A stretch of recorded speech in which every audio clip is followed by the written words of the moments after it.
اهلا وسهلا يا حلوين. يلا نبدا الفيديو على طول. زي ما انتوا شفتوا العنوان، اديني بس شويه من وقتك وهغير تفكيرك. مشروب الحلقه بتاع النهارده هو ده عشان كنت عايزه اجربه، وانا شايفه ان انتوا كمان تجيبوا حاجه تشربوها عشان هنقعد مع بعض حبه حلوين. ازاي اكون واثقه من نفسي؟ كنت بتفرج على فيديو من فيديوهات ويزرد ليز، وهي فعلا انا بحبها، غيرت فعلا من تفكيري جامد، الهمتني لدرجه ان انا فعلا نفسي من زمان اتكلم في المحتوى ده. انا قلت خلاص هي دي اللحظة اللي أبدأ فيها الكلام ده فعلا، عشان أنا محتاجة الأفكار الإيجابية اللي محدش بيتكلم عنها في الوطن العربي. لا احنا لازم فعلا نتكلم عنها، لازم نوعي البنات، لازم نبقى فاهمين. أنا طولت عليكم، خلونا نبدأ النهاردة. دلوقتي عايزة أسألك سؤال، ليه أنا أصلا أكون واثقة من نفسي؟ وأنا بعمل إيه في حياتي علشان أكون واثقة من نفسي؟ أنا بقضي وقتي إن أنا أتفرج على حاجات ملهاش لازمه، انا ما بعملش حاجه تفيدني، انا ما بروحش جيم مثلا عشان صحتي. يا ستي انت مش عايزه تروحي جيم، ما بتتمرنيش في البيت مثلا، ما بتاكليش اكل كويس. طب لما انا عاداتي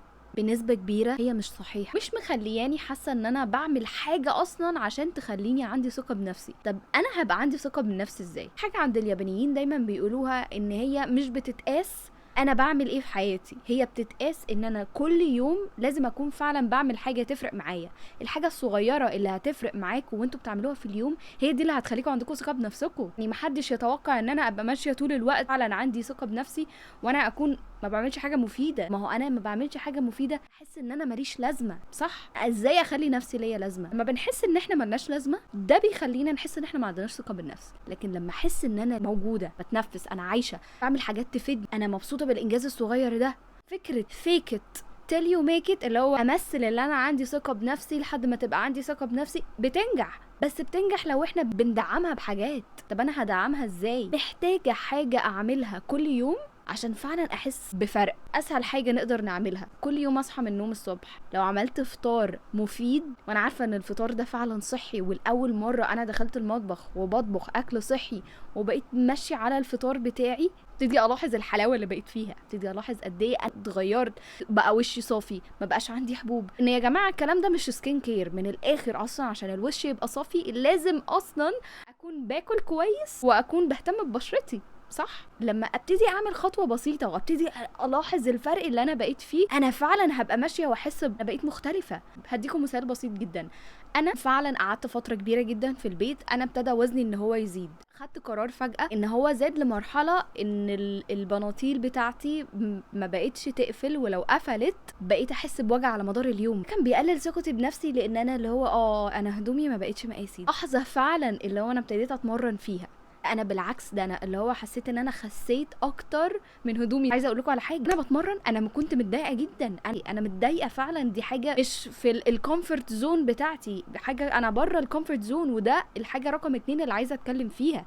احنا كبني ادمين بنحس بالسعاده لما بنكون بنعمل الروتين الطبيعي بتاعنا، بنحس بالهدوء او بنحس بان احنا ماشيين على الطريق الصح لما بنكون في الكومفورت زون. اول لما بنطلع بره الكومفورت زون وعقلك بيبتدي يقولك لا لا لا احنا بنعمل ايه، عقلك بيبتدي يتكلم معاكي ويقول لك انت ضعيفه قوي، ما ينفعش تتمرني، شفتي وانت بتتمرني ازاي انت مش عارفه تعملي الحركه دي. بس صدقيني الوجع وانت بتتمرني ده اصلا بيخليكي اقوى، وانت كمان عارفه اللي انا بقوله صح. لما بتخلصي تمرين انت بتحسي قد ايه اللي هو قد ايه انا وحش المجره، انا قويه جدا. لا كنت عايزه اقوله ان انا لما ابتديت اهتم بصحتي، لما ابتديت اهتم بحاجات مختلفه في حياتي، ابتديت اهتم بصحتي، ابتديت اهتم بان انا اعمل عادات كويسه في حياتي، فعلا بجد ثقتي عماله تزيد. كله بيرجع لايه؟ بيرجع لاننا بنعرف قيمة نفسنا، كمان بنبتدي نخلي مخنا يتدرب على فكرة انا بخرجك من الكومفورت زون اللي انت فيها وبوديك حاجة مختلفة. انت بتفتحي لنفسك مجالات مختلفة، انت بتفتحي لنفسك تفكير مختلف، تبتدي تتغلبي على مخاوفك. انا بالنسبة لي من ضمن المخاوف اللي عندي، انا بخاف من العفاريت، انا بخاف من الضلمة، انا بخاف من الموضوع ده كله. طب انا بتغلب عليه ازاي؟ عملت محتوى رعب، ابتديت اقرا عن حاجات مرعبة وبسمع حاجات مرعبة واتكلم عن الحاجات المرعبة دي عشان اقول لنفسي ما تخافيش. ولما احنا بنبتدي نتحكم في الحاجات اللي بتخوفنا ده بيخلينا يبقى عندنا تحكم قوي جدا بنفسنا. لازم تصدقي فكرة ان كل حاجة في ايدك. انا ما عنديش ثقة بنفسي، لازم ابص جوايا، هو انا بعمل ايه في حياتي عشان اصلا يبقى عندي ثقه بنفسي؟ وانا مهتمه بالحاجات اللي بتخوفني واقدر اتغلب عليها، ولا انا بس سايباها موجوده؟ طيب انا بخاف من المرتفعات، يا ستي اطلعي برج القاهره، حاولي تتغلبي على الموضوع ده. انا فعلا عندي فوبيا من المرتفعات، وعلى قد ما اقدر لما بلاقي حاجه مرتفعه بحاول ابقى قريبه منها عشان احاول اتغلب على الموضوع ده. صدقيني ده بيفرق جدا. فكره ان انا وانا بتكلم انا بتلخبط في كلامي. يعني انا عايزه اقول لكم على حاجه، انا بسبب ان انا عندي سرعه في التفكير ساعات والله انا بتكلم غلط. الناس اللي حواليا ما بيبقوش عارفين يجمعوا التفكير بتاعي بسرعه، لان انا بنط من موضوع لموضوع لموضوع. انا بتكلم مثلا يقولوا لي احنا مش فاهمين، فرح اهدي بس شويه. في البدايه انا كنت بفقد الشغف، والله بجد بفقد الشغف او بتكسف بسبب الموضوع ده، لان انا مش عارفه اشرح للي قدامي. لكن لما ابتديت اقول لنفسي إيه المشكله؟ يعني هو دي نهايه العالم ان احنا اتكلمنا غلط قدامهم؟ هو اصلا مش فارق معاهم، هما بيقولوا لي اصلا كده بس عشان هما متلخبطين، هو بس عايزين يفهموني. إيه المشكله؟ ما كلنا يحصل لنا حاجه زي دي. فلو حد قال لي فرح مش فاهماكي، اوكي معلش سيبيني اشرح لك من الاول انا قصدي ايه، وابتدي اشرح. لما ابتديت اشرح انا فعلا عرفت اتكلم عادي، بقاش في مشكله. واحده اتلخبطت عادت الكلام، مفيش اي ازمه. مش هتحرج بقى واقول ايه انا مش عارفه اعمل ايه، اتكلم انا هقعد ساكته. ما هو طول ما انا بعمل كده، طب انا ازاي هيبقى عندي ثقه بنفسي؟ ازاي هبقى اللي هو ايه بعرف اتناقش في حاجات مهمه؟ ازاي هعرف اتكلم عن حقوقي اصلا؟ يا جماعه ما هو احنا لما بيبقى عندنا ثقه بنفسنا بنعرف نتكلم في حقوقنا، وده موضوع تالت خالص نتكلم فيه لما يبقى عندنا ثقه بنفسنا. طب لو انت مش واثقه في نفسك هتعبري ازاي؟ يعني مثلا انت عارفه قيمه نفسك، انت عارفه انت بتعملي ايه، انت عارفه انت وي تعرفي تتكلمي عن احتياجاتك. طب لو انت مش عارفه هتكلمي عن احتياجاتك ازاي؟ عايزه تاخدي ورقه وقلم وتكتبي معايا؟ ابدأي خدي ورقه وقلم واكتبي ورايا، يا ريت. انا اصلا لما ببقى بسمع فيديوهات مهمه زي دي معايا الورقه والقلم جنبي. طيب وحاجه مهمه جدا انا عايزاكم تبقوا واخدين بالكم منها، لازم نتعود على فكره ان انا اتكلم مع ناس مختلفه او اتكلم مع ناس جديده. بجد انت لازم تعرفي قد ايه فكره ان انت لو اتكلمتي مع ناس جديده هيعرفوكي على ناس مثلا ليهم علاقه بمجال شغلك، بمجال دراستك، بمجال مش عارفه ايه انت بتتمرني، فدي تعرف حاجه مش عارفه ايه، جابولك فرص. بتخلقي لنفسك فرص ان انت يبقى عندك الاوبشن ان انت تعملي فرصتك بايديكي. دي حاجة مهمة جدا، وده يخلينا ان احنا نبقى عندنا تقبل فكرة انا بتكلم مع غيري عادي. انا مش هفضل في القوقعة الصغيرة اللي انا حاطة نفسي فيها واسال نفسي هو انا ليه ما بيجيليش حاجات انا نفسي فيها، او ان انا يجيلي فرصه في المجال اللي انا نفسي فيه، وانا اصلا قافله على نفسي. انا قافله على نفسي ومش عايزه اتكلم مع حد ومش عايزه احاول اصلا. طب وبعدين؟ طب انا هستفيد ايه؟ مش هتستفيدي اي حاجه. لازم تتقبلي فكره ان احنا اصلا الناس بجد، بصي الناس بتحب تتكلم عادي جدا. والله انت لو بس اتكلمتي مع حد وخليتيه يتكلم وحاسه قد ايه في ما بينكم اللي هو كونكشن او في ما بيننا ترابط، احنا عملنا صداقه فعلا. يعني البنت دي بقت صاحبتي وانا اتعرفت على صاحبتها وعرفتها على اصحابي، وبقينا في مجتمع حلو قوي شبهنا بنساعد بعض. قالت لي دي تقدر تجيب لي مثلا شغلانه، فجاه بقى عندي شغل وانا من اللي هو كنت بدور على شغل. قد ايه ده مهم قوي في حياتنا. ذوقي نفسك، اتكلمي مع ناس زي ما في ناس وحشه، والله في ناس حلوه، في ناس حلوه ونفسها تلاقي الناس الحلوه وشبهها زيها، اللي انت اكيد واحده منهم. صراحه يا بنات لو احنا بنتفرج على فيديو زي ده بقى انت من جواكي انت فعلا شخصيه كويسه وعايزه تعملي تغيير، وانا مبسوطه منك. انا فعلا مبسوطه بجد ان انت بتسمعيني، وده بجد شرف ليا جدا ان انت بتسمعيني. انا مبسوطه ان انا اقدر اساعدك. كمان مهم بالنسبه لنا في رحلتنا للثقه بالنفس انا ابطل اكون بيرفكت. انا شايفه نفسي مثاليه، لازم ابقى عملت الشيء الفلاني ده بالطريقه اللي هي من A to Z. انا خطيره جدا، انا عملت كل الحاجات المستحيله وطلعت فيديو بروفيشنال احترافي. صدقيني مفيش حد كامل، والفكره ان انت بتضغطي نفسك ان انت اصلا تعملي حاجه بيرفكت. انت عماله تفكري تقولي انا فعلا لازم اعمل الخطوه دي، انا لازم اعمل الخطوه الثالثه، لازم اعمل الخطوه الرابعه عشان يطلع الفيديو بتاعي مثلا زي انت بتصوري عشان يطلع الفيديو بتاعي واو. طيب ما طلعش تمام عشان انتي ما عندكيش خبره في التصوير، انتي ما عندكيش خبره في الاضاءه، الفيديو طلع معاكي مش احسن حاجه، يا لهوي ما طلعش معايا احسن حاجه، انا مش هصور تاني. ايه بقى؟ هنقعد نعيط؟ بصي لي كده في عينيا، انت ليه ما وثقتيش في نفسك ونزلتي اول فيديو ليكي؟ ليه بتعتبري نفسك ان انت بيرفكت؟ انت ما صورتيش قبل كده. مش كل ده بينزلنا في القاع. يبقى لازم نبطل يكون عندنا فكره ان احنا متكاملين لازم اعملها صح يا اما دي نهايه العالم. لا، دي مش نهايه العالم. نهايه العالم لما ابقى خلاص انا معرفتش اعمل دي، انا مش هعمل حاجه بقى، انا هقعد اعيط. دي بقى نهايه العالم. ليه؟ عشان انتي سايبه نفسك تعيط. حرام عليكي، ده في كميه حاجات تقدري تعمليها، ده انتي ما تعرفيش قد ايه انتي موهوبه. يعني مثلا انا هقول لكم على حاجه على سبيل المثال، لما بنيجي نتعلم لغه جديده بنحس ان احنا اغبياء، مع ان احنا والله احنا بنبقى اذكياء. مرحله التعليم لغه جديده انا بنمي عقلي، انا بخليني اذكى اكتر، بس انا في البدايه حاسه ان انا غبيه. معناه ان انا غبيه؟ لا، الفكره كالاتي، ان انا ما ينفعش اتوقع من نفسي ان انا من اول مره انا هبقى واو، لان مفيش حد بيرفكت. انا مش عايزه اتطرق للموضوع ده، بس لو في حد بيغصبك في حياتك ان انت تبقي بيرفكت، الحد ده تفعصيه، تخلصي منه.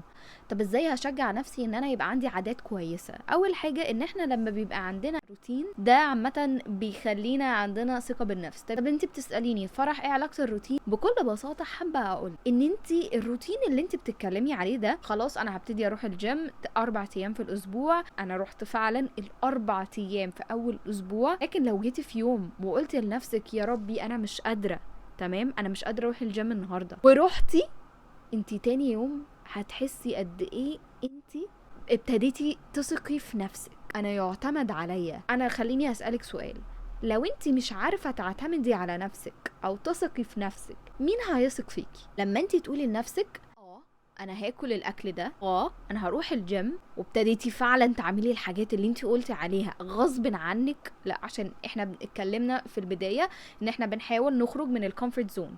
الكومفورت زون دي هتخلينا عمرنا ما بنتقدم في حياتنا. لما انتي تخرجي من الكومفورت زون وبتبتدي تعملي فعلا العادات الجديده اللي انت خلقتيها لنفسك، هتثقي في نفسك، هتحسي اللي هو انا يعتمد عليا، انا قلت هروح الجيم، انا رحت الجيم، انا قلت انا هاكل كويس، انا فعلا كلت كويس. حد بقى يجي يقولك اي حاجه، انت مش هتبقي بتسمعي للحاجات السلبيه اللي بتتقالك، لان انت عارفه ان انت تقدري تعتمدي على نفسك، ودي اقوى سلاح ممكن يبقى عندك. تفتكري ان احنا عمالين نتكلم عن الكلام ده كله ومش هننسى لبسنا؟ انا بجد اتعرضت لموقف غريب قوي. انا لما ببقى مثلا رايحه الشغل، انا عشان خاطر بحب يبقى شكلي او اللي هو هيئتي تتكلم عني، تمام.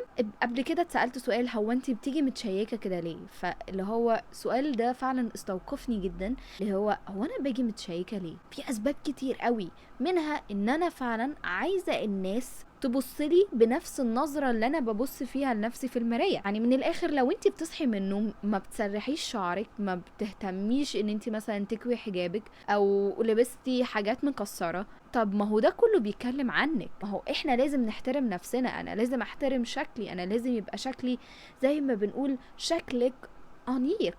مش بقولك انا عايزاكي تبقي ماشيه وبتجذبي الناس دي كلها، لا، انا لازم اهتم بفكره الهايجين بتاعي، ما بقاش رايحه مكان ريحتي وحشه واللي هو انا بعمل ايه. طب ما انا الناس هتبقى بتتكلم معايا وانا ريحتي وحشه، لا، لازم الحاجات دي كلنا نخلي بالنا منها. الناس بتعرفنا من هيئتنا، ان الحاجات دي بعيدا عن الناس دي بتوريكي انت ازاي بتحترمي نفسك. ده كل ده احترام للنفس. انا لما باجي اتكلم عن الموضوع ده، انا بتكلم من جزئية ان انت تحترمي ذاتك، تحترمي فكرة ان دي انت، ومفيش ناس وبصيتي على نفسك في المراية ولقيتي نفسك اللي هو انا مش حاسة ان دي انا، اعرفي ان فعلا في حاجة غلط.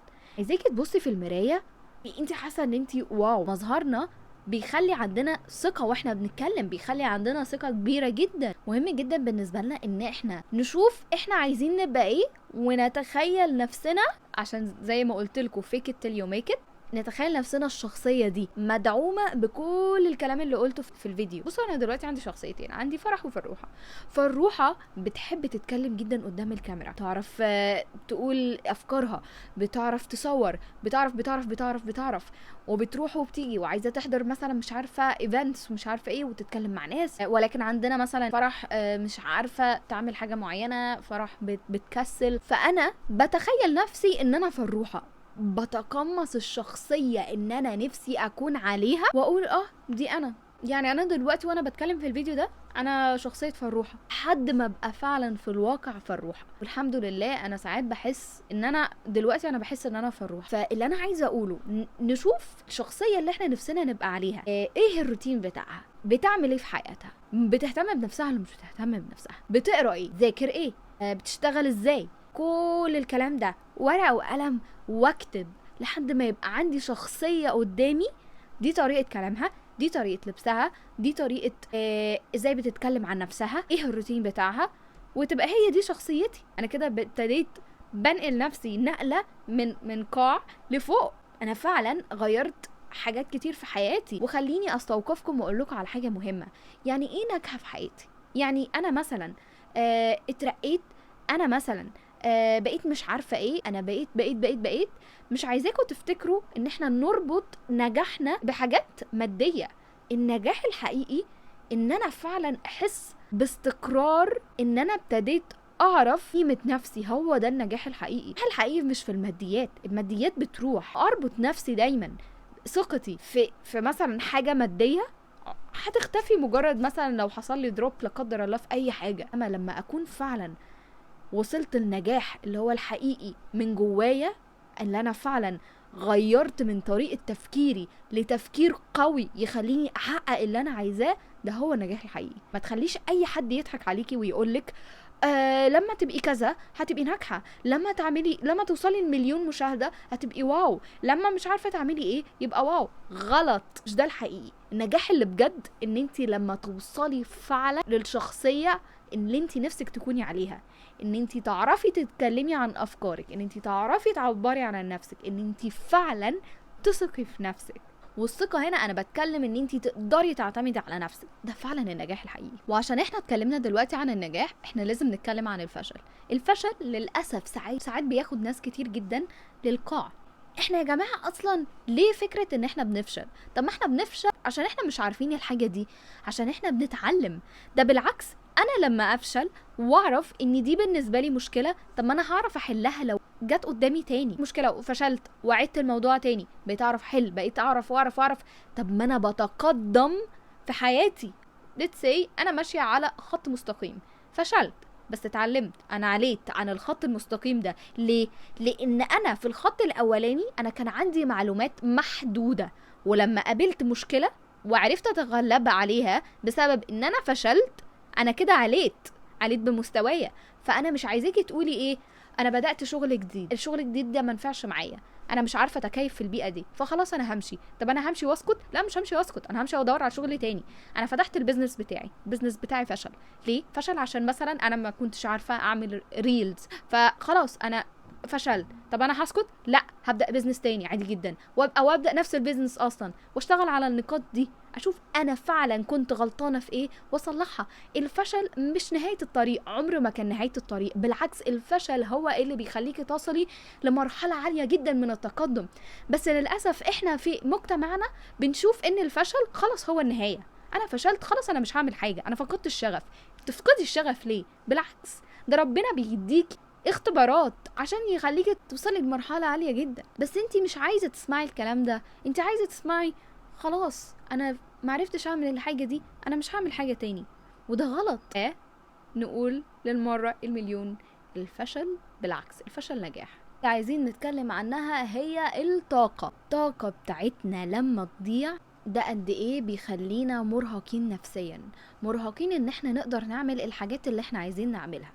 يعني هقولك على حاجه، ممكن نقول عيلتك للاسف بيتريقوا عليكي، بيضحكوا عليكي، يقولوا لك انت مش هتعرفي تعملي ده، مش هتعرفي تعملي ده، مش هتعرفي. انت بتسمعيهم ليه؟ ما هو انت بتضيعي طاقتك ان انت تحاولي تعرفيهم ان هم غلطانين. لو هم غلطانين ما يغلطوا، بتسمعيهم ليه اصلا؟ ما تضيعيش وقت مهم في حياتك او طاقة تقدري تبذليها في حاجة تفيدك في ان انت توريهم العكس. يعني مثلا انت مش هتعرفي تفتحي الازازة دي قوية عليكي، طب خلاص افتحوها انتوا. انا ليه اضيع طاقتي في حاجة مش هتفيدني؟ مش انتوا شايفيني مش عارفة افتح الازازة دي؟ طب خلاص افتحوها انتوا. let's say في واحدة بتتكلم عليكي، خلاص let's say واحدة كانت صاحبتك، ما بقتش صاحبتك دلوقتي، بقت تتكلم عليكي.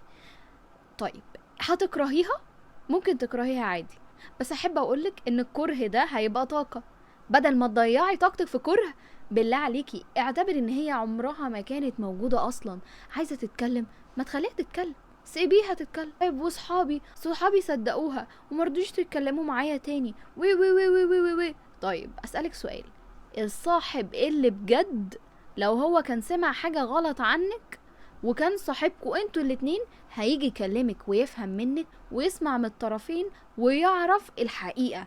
انما لما حد يسمع كلام عنك وخلاص كده يختفي وما يبقوش صحاب، بالعكس ده كده ربنا عملك جميلة يا حبيبتي، انت كده عرفتي اصلا حقيقتهم وبعدتي عن الناس دي. الله اعلم قد ايه كانوا بيفضلوا يرموا عليكي مشاكل او يرموا عليكي طاقة سلبية وانت اصلا ما تعرفيش. فالموقف اللي حصل لك ده بالعكس ده كان زي ما بنقول ايه، سفينة نجاة.